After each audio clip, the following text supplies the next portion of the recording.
Affirmative inaction was the continuation of our season 1 episode entitled The Magical Negro is Out of Office. And we discussed the idea of Black privilege in corporate America, ways in which corporations can support and establish equity within the Black community, and the very polarizing topic of assimilating in order to succeed. So I want to jump right into that discussion and get right back into assimilation because our social media followers were very engaged in our Instagram polls. So Yes. here's a recap of the results. So 75% of people would rather find a new job that better suits them than to adjust to their current job's culture. 89% of people disagree with the concept of faking it until they make it or assimilating for money. 87% say hell no to the idea of 100% assimilating to a company culture. However, when we posed the question asking if people romanticize being themselves at work, there was more of an even split, with 43% of people saying that people do romanticize being themselves, while the majority, 57% of people, saying that that doesn't happen. Are there any overall thoughts on these poll results?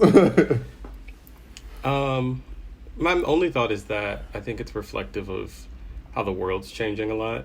I think that even from when we first started working until now, like there was always this expectation of like having to do things the way that they are done, may that be culturally, how people communicate, how people work.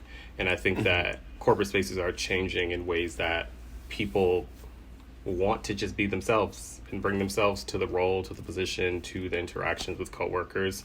So I think a lot of that, like I think if we had done those same polls a year ago, when we originally did that first episode, I think it would have been a different, even a year ago, I think it would have been a different split in answers. But I think it feels appropriate, in my opinion. Right. Like, it's a sign of the times for me because, I think part of what we're doing on the show is taking a look at society's expectations, rejecting the ones we don't see it for. And I think right now, more than ever, people are rejecting society's expectations and going against whatever grain that is. So that all makes sense to me. Yeah. I mean, I will admit that the wording of the question about 100% assimilating was a little bit confusing to me. So I think the exact question was, do you believe you should 100% assimilate to a company culture? And when I read that question, I interpreted it as let's say you are a 0% compatibility match with a job, and then you just do a complete 180 on your character to fit in. Is that what the intention was behind the question? Well, no. I mean, I guess it was more so about like what you said about 100% assimilate. And so that's really where it came from, is like what we discussed on the show. Oh, like when I said that if a job is 80% or 90% of fit, then I'll go the extra 10%. Right. Well, no, because I think there was a part in the conversation where it was like, do you think like 100% assimilate? And you was like, yeah, like 100%.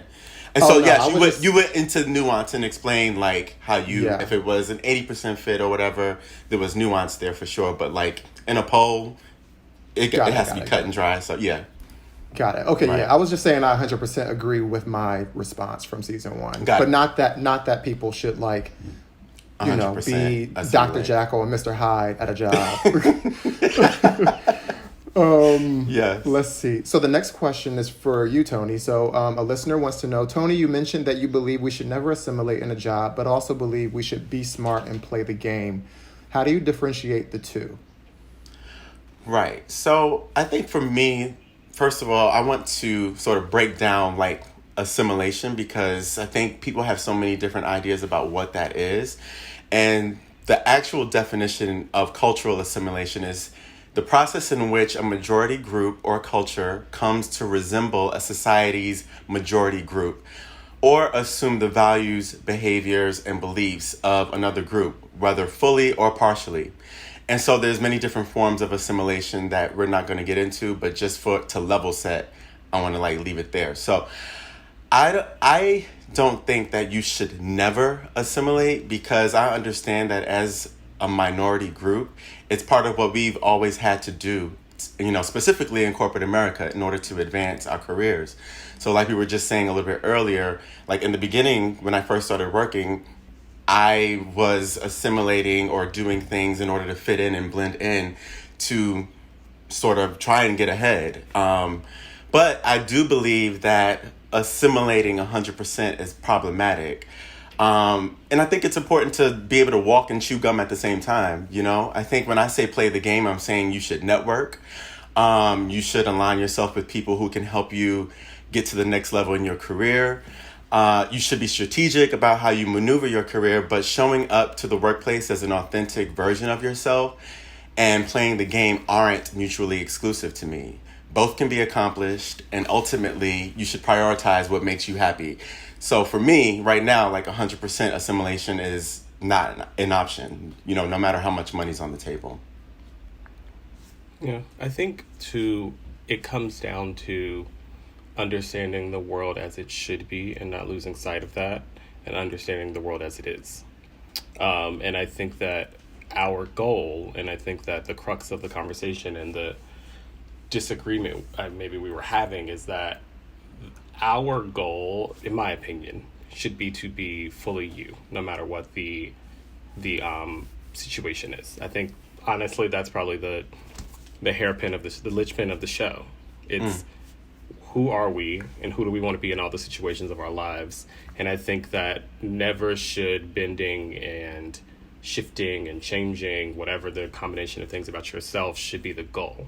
You can recognize that in some situations that may have to happen, but I don't ever think we should become so immersed in that experience that we start to believe that that's what our goal should be and how we should value ourselves, and that should be our value system. So, okay. I want to move on to another listener's comment. Slightly different topic, but sort of in the same vein. I don't need to bring 100% of myself to work because they don't need to see all of me. What are your reactions to this comment, since it seems to go against the idea of bringing your full self to work? I think... Right. Well, I was just going to say, I think being your full self just means being your honest self. You know what I'm saying? I think there's a difference between showing honest parts of yourself in different situations versus showing some honest parts and some fake parts to get ahead, get by, get along. Like, I think those two things are different. Like, no, I'm not going to talk about the sexcapade I had over the weekend at the office, but I'm also not going to come to the office and lie and act like I'm some sexless, I don't know, weird thing. Like, I'm not going to act like I'm a rock that doesn't fuck. So that to me is the nuance. I think that when it comes to the situation, I don't know, I just feel like people get so like passionate and like nitpicky about the wording that we're not thinking about the world as it should be, the world as it is. And yeah, that's my thought. Mm-hmm. Yeah, I mean, I think that there's a part of anything you do where you don't reveal, your full deck of cards, everything that you have. But I do think people are getting hung up and lost in nuance, and thinking that when we say show up as your full self is like you showing up like you would show up with your girlfriends at, your kitchen table talk. That's not what we mean. So I think people are conflating, their interpretation of what we mean by that. And I really mean, when I say show up as your full self, I mean like show up as your best self and show up as what feels authentic to you and how you can contribute to your job and to your team, and not necessarily, coming in as who you are to your good Judy's back, on the block. So, yeah. I think that in listening to this episode, I feel like there were a lot of points in the conversation where I think that we were sort of talking about the same topic, but in completely different ways. Mm-hmm. Like I felt like when I was sort of giving my perspective, I was more so coming from a place of what I felt like I needed to do to be able to succeed. And I felt like you two were coming from a place of what we should encourage people like us to do more of so that we don't have to continuously go through this cycle of code switching and assimilation.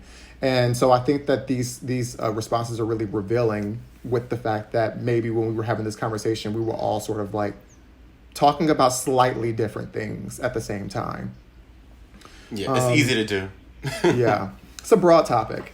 So the last comment, and I know that this is a longer question, so it's kind of like two questions in one. But the last comment is from a listener who says, respectability politics and the need or desire to code switch to get into workplaces with anti-Black cultures or anything within the proximity is the issue. The fact that people can still be fired for locks because of workplace culture is crazy. So I want to talk about the first part first, about like respectability politics and people feeling like they need to or desire to code switch is the issue. What do you guys feel about just that? I know we're talking about this like over and over again, but like I feel like this is slightly different. Yeah, I think it's one of those things where I think we've done it a few times this season where we say like we're having the wrong discussion. Like the problem is that the system is in place that makes us do that. Further, I think that we can't really succeed until we stop buying into the bullshit. Like that's it's just like, I think that we need to think more, and this is like bigger picture, but like collectively about the world that we live in, the systems and the environments that we want to create for people that come after us, and not just purely what does my paycheck look like today and what are all the shit that I need to do to make sure I bring more money home. Because if that's all we fucking think about, then yeah, we're going to keep playing the game as it is, supporting the system as it exists. And yeah, it's going to work out for us as individuals. But what is that saying for the individuals that come after us? What is that saying for the broader community that thinks that creating this system for us to kind of jump through hoops for, like we're kind of supporting the fact that they're just like, oh no, this is all fine. You're doing it. You're smiling and you seem happy. You're getting paid well. But like it's really debilitating, for me at least. And I don't want to do that shit anymore. Yeah, I mean, I agree. I think that like when I looked at this comment, like anti-Blackness, racism, unconscious bias, discrimination, all of that is very common in the workplace. And I don't think that it's fully escapable. Like it's there, right? Like, and I think the reality is that people have very real bills. People have goals and aspirations outside of their current job that require money. And for a lot of people, code switching is a survival tactic, especially for minorities. Tony, you mentioned that earlier today. So, I mean, I think for me, I personally was sort of like responding to this idea that if you don't like it, quit and get another job, which I feel like sort of neglects to acknowledge the fact that that's not really the experience of a lot of Black people in this country's workforce. And a lot of times you do have to make sacrifices in order to be able to establish a living for yourself. So, I mean, I know that we have a very specific like experience where, you know, we may have a little bit more leverage in our specific industries, our specific markets. But I definitely wanted to take the time out to acknowledge that because that was something that was sort of weighing on me. Yeah, I mean, I think that everyone's not in a position to do so. What I think is if you're miserable, then you have to take matters in your own hand and do everything within your power to try and change your circumstance. So that's where my come from is on that. You know, we all have the resources, I guess, within ourselves to be able to say, okay, this is something I don't like. What do I need to do to try and change that? If I'm actually miserable. Yeah, and I think we have to like sometimes look at our value system. Like, yes, everybody has real bills. Everybody likes their standard of life. But like, is your mental health, your happiness, your ability to come home and have peace when you go to bed at night, like, is that so devalued that we, as a capitalist system, place so much value on money and being able to buy things and being able to like, I feel that as I've gotten deeper into my career and things that I wished I prioritized earlier would just be to focus on the things that feed me, because you never know how long you're going to be here. I could die tomorrow, and I wouldn't want to die tomorrow and then have lived my life purely on the fact that I wanted to make a lot of money and pay my bills on time and have been miserable the whole time while doing it. And just to touch on, because I know you can be an entrepreneur and start your own thing, and like that's the goal, to like not be working for the man. But I think that there needs to be a space also within corporate that we are also changing the tide on that end, because it's the trajectory of a lot of people. You land in corporate, and just because you land in corporate doesn't mean we should assimilate until we're not in corporate. We should be trying to create change in that space so that we don't have to do what we've been doing for all of these years.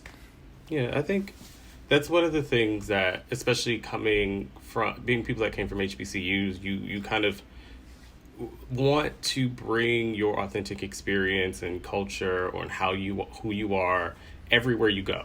And I think that there's value in introducing people to it. There's value in pressing for it being accepted.